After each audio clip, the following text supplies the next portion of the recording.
Um pouquinho de política e falar de uma outra coisa, que é o seguinte: amanhã começa a Copa do Mundo de Futebol Feminino.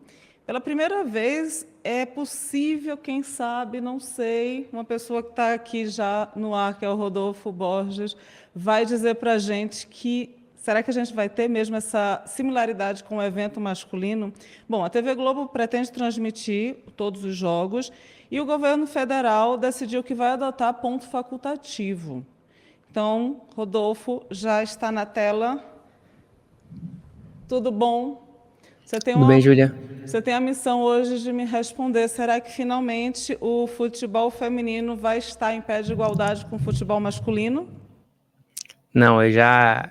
Bem, boa tarde, pessoal do chat, boa tarde, quem está assistindo a gente. Eu já queria começar baixando um pouco a expectativa, porque isso não vai acontecer, mas também isso não significa que é ruim ou que o futebol feminino não tenha o seu valor e que o campeonato não vai ser bom. Mas, para além de tudo, né, da distância do futebol feminino para o masculino, o campeonato vai ser de madrugada, né? Vai ser madrugada, vai ter jogo 11 da noite, 11h30, vai ter jogo 4 da manhã, 2 da manhã, às 9 da manhã. Então, assim, ainda que tenha transmissão da TV aberta, o que é um prestígio, né? Não tem como, assim, não faz muito sentido esperar uma audiência grande. E aí vai vir aquela coisa, porque se estabeleceu uma batalha, né? Assim, alguns defensores do futebol feminino eu acho que entendem um pouco errado essa distância que existe ainda entre um e outro, que talvez sempre vai existir, de que isso seria porque o torcedor de futebol não gosta do futebol feminino, ou acha pior e tal. O torcedor de futebol está acostumado com o time dele, time masculino. O futebol feminino no Brasil está tentando voltar a se estabelecer, né? Teve ali no final da década de 90 uma tentativa.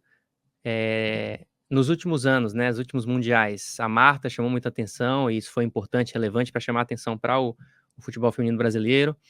E desde 2019, respondendo perguntas que eu já sei que você ia fazer, porque já estava aqui na pauta, já vou me adiantando, os clubes da Série A do Campeonato Brasileiro são obrigados a investir em equipes femininas, desde 2019 e tem uma perspectiva da CBF para que até 2027 todas as divisões, né, as 4 divisões do futebol brasileiro, todos os times que participam delas também tenham a obrigatoriedade de investir.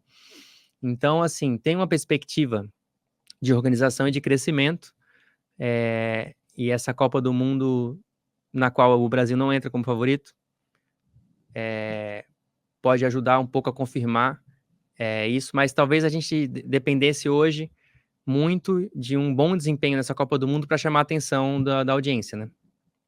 Entendendo? E você acha que a equipe brasileira ela tem essa qualidade técnica para entrar nessa competitividade? Não entra como favorita a seleção brasileira. Tem jogadoras de destaque que jogam na Europa, né? Que é onde está não só o campeonato masculino, mas os campeonatos femininos também são mais fortes na Europa. Então tem brasileiras jogando lá. E tem qualidade. Agora, a distância, talvez aí também outra distância, né? Do futebol brasileiro para o futebol europeu. Então tem 2 campeonatos, especialmente, que são o inglês e o espanhol, que estão muito mais envolvidos também na categoria feminina. Então, assim, as seleções que chegam com mais expectativas, além dos Estados Unidos, que é a seleção historicamente dominante, são a da Inglaterra, da Espanha e a da França, por exemplo, que está no grupo do Brasil. Então, o maior desafio da primeira fase do Brasil deve ser a seleção francesa.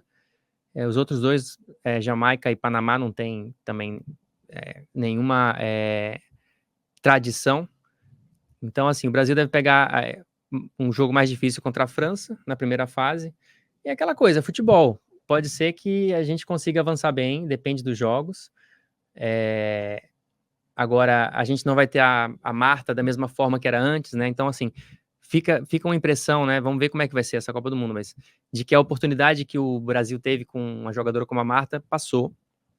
E agora é esperar se estabelecer uma seleção assim mais forte a partir desse incentivo que começa a acontecer. A gente tem uma ideia desse disparate em números. Tem um levantamento recente da Forbes que indicou que a seleção brasileira feminina ela tem um valor de mercado de mais ou menos 2,03 milhões de euros. A principal seleção, no caso a seleção mais rica, talvez a gente possa dizer assim, seria a da Alemanha, com cerca de 4,25 milhões de euros. Agora, vê só, a seleção masculina de futebol tem um valor de mercado de 899,5 milhões. E aí eu vou te fazer mais uma pergunta, Rodolfo. Será que a gente também tem um disparate na questão do marketing? Será que, de repente, uma aposta de marketing, ela não é, não sei, como é que eu posso dizer, menosprezada na seleção? Assim, é isso que eu estava falando. É uma covardia, eu acho, comparar o futebol feminino com o masculino, porque o futebol masculino está estabelecido há décadas. E é um mercado muito forte, é um dos mercados esportivos mais fortes do mundo, né? E eu tenho a impressão, defendi artigo recente na Cruzoé, de que o futebol feminino poderia adequar um pouco a forma de jogar. Isso é uma questão super polêmica. Geralmente as pessoas ficam incomodadas com sugestão, por exemplo, de diminuir o tamanho da trave, né, da baliza, ou do campo, mudar tempo de jogo. Eu acho que poderiam ser estratégias para chamar a atenção, para tornar o jogo mais dinâmico e tal. Agora, o pessoal do futebol feminino fica ofendido e acha que isso é um sinal, assim, seria um sinal de desprestígio.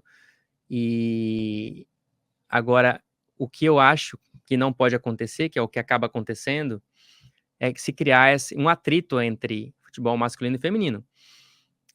Essa distância está estabelecida. Nos Estados Unidos é engraçado, porque lá o futebol feminino ele se estabeleceu antes do masculino, então ali criou uma dinâmica diferente do resto do mundo, né? As jogadoras americanas da seleção americana conseguiram recentemente igualar premiações, apesar de a seleção masculina estar inserida no mercado onde circula mais dinheiro, né? A seleção feminina dos Estados Unidos, de fato, ela tem mais destaque no campeonato dela ou nos campeonatos que disputa, né, do que a seleção masculina. Então ali, essa dinâmica americana, ela criou uma expectativa para o resto do mundo de que isso, de buscar mais prestígio, né? Tudo bem buscar mais prestígio, acho que não tem problema nenhum. Agora, sem criar, assim, um antagonismo entre futebol masculino e feminino. O futebol masculino existe, vai continuar existindo, super prestigiado, né? Um negócio muito estabelecido, e o feminino está começando a crescer. Pode fazer suas cobranças, vai buscar espaço. Agora, eu não sei dizer assim de quem dependeria a CBF. A CBF está fazendo alguma coisa. A CBF obrigou os clubes a terem equipes femininas e está, digamos, patrocinando um campeonato ou campeonatos pelo país. Agora, deve demorar um pouquinho. Se tudo der certo, deve demorar um pouquinho para que esse campeonato ganhe em popularidade, né? No fim das contas, né? Enfim, a gente vai seguir aqui, Rodolfo. Obrigada de novo pela tua participação.